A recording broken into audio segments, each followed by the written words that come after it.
Hi there, welcome to Navigating Graduate School application. So if today is your first time visiting my channel, please do not forget to hit the subscribe button. So today's video is going to be a little practical. In my previous videos, I spoke about some factors to consider when applying to graduate school. So today I'm going to use one specific university and a program as a case studies to decide, especially if you are an international applicant from the global south, Nigeria, Ghana, any country you might be watching me from, some key factors you have to consider when applying to graduate school to decide whether the program is a good one for you to apply or not. So some of the factors you have to consider, okay, especially regarding funding. Okay, so let's dive in. So the school is Washington University in St. Louis, and the program is PhD in Energy, Environmental, and Chemical Engineering. So I'll type this in my browser. I click on it. Okay, so this is a PhD in Energy, Environmental, and Chemical Engineering. Okay, so this the brief description of the program. It says the Department of Energy, Environmental, and Chemical Engineering brings together an interdisciplinary group of faculty to tackle global challenge problems related to energy, environment, and health. Okay, so it provides integrated and multidisciplinary programs of scientific education and cutting-edge areas organized through 4 clusters. Okay, so these are the clusters they have here. It is listed here. All right, so let's look at their funding support. This is very important for international applicants. So it says full support and funding. These are PhD students are fully funded. This is a good news. Let's look at the what does it mean. Let's click on the fully funded. Okay. It says that all full-time PhD applications are reviewed for full financial support. This is a good news for international applicants who will be applying to this program, and if they applied and the applications they receive admission, then means that they are going to be fully funded. Okay, so it says PhD, all full-time PhD applications are reviewed for financial support, which includes tuition, health, health fee remission, stipend, and most of us of financial support are guaranteed for up to 6 years. That's massive. That's massive. For master students, master students are expected to be self-supporting. This means that as a master student, if you apply to their programs, funding is not guaranteed, but you could apply to their fellowships. Okay. So now let's go to some other requirements, the application requirements. Let's look at the application requirement, application process. We go there, then we come to their application checklist. This is very important, application checklist.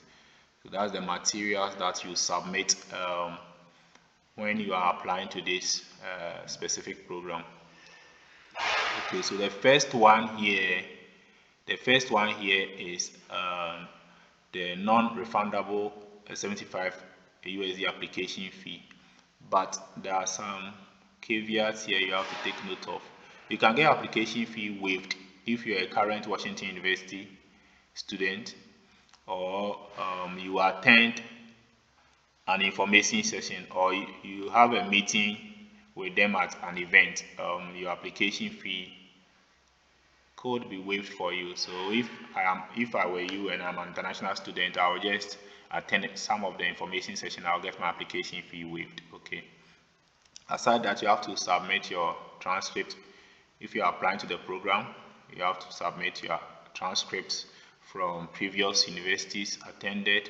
Also, letters of recommendation. They require 3 letters of recommendation from recommenders should include research mentors, faculty members, advisors, supervisors, or work colleagues. Okay, and then also your statement of purpose. This is very important. So formatting requirement, 1 to 2 pages in length. okay, and a brief explanation, professional or research experience and interest, long-term career goals, and why you are interested in applying to the program. This is very important. So this, in my previous videos, I spoke about this, that when you are writing your statement of purpose, you have to follow the prompt, the specific program you're applying to, the prompts they give you. So in this one, it is written here, 1 to 2 pages maximum, and then they've given you some highlights, some key things you can highlight in the program, in your statement of purpose, sorry. So aside that, you have your resume. You have to submit your resume as well, or CV. Okay, that one too, they've given you some prompts here. Outline your education, research and professional experiences, presentation or publication. Okay, relevant honors, awards, activities or volunteer work. This is important, so try and follow the prompts. GRE, okay, so GRE is all PhD program. GRE is optional. Okay, GRE is optional. If you submit it, that doesn't hurt. It might increase your chance of getting admission. If you do not also submit it, it's not a big deal. So you can look at it and decide whether to submit a GRE or not. Okay, for full-time master's programs, so GRE is required for a computer science and engineering department program. Okay, that's for the master's program. Okay, but for all other master's program, the GRE is not required. Okay, so let's look at another requirement, which is English proficiency. Okay, so they said that international applicants are required to report official English proficiency scores. Exemption from this requirement is granted to applicants meeting one of the following eligibility criteria. Okay, this is very important. Okay, so if you are from any of these countries, Ghana, Hong Kong, India, Ireland, Liberia, okay, the countries are a lot here. Your GRE, that's if you had your undergraduate degree or a master's degree from any of these universities, any of these countries, your English proficiency can't be waived for you, and that's a good news. Okay, so there are other criteria here that they quote.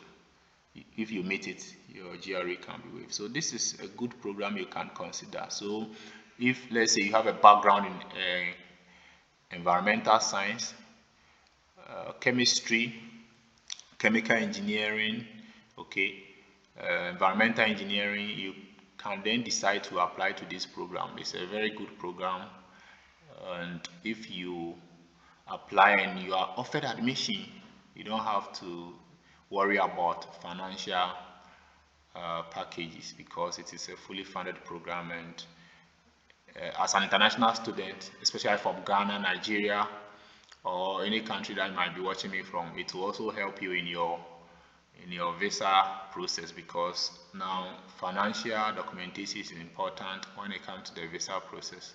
So if you are fully funded and you are going for the visa interview, you don't have much problem. All you need to do is to prepare well.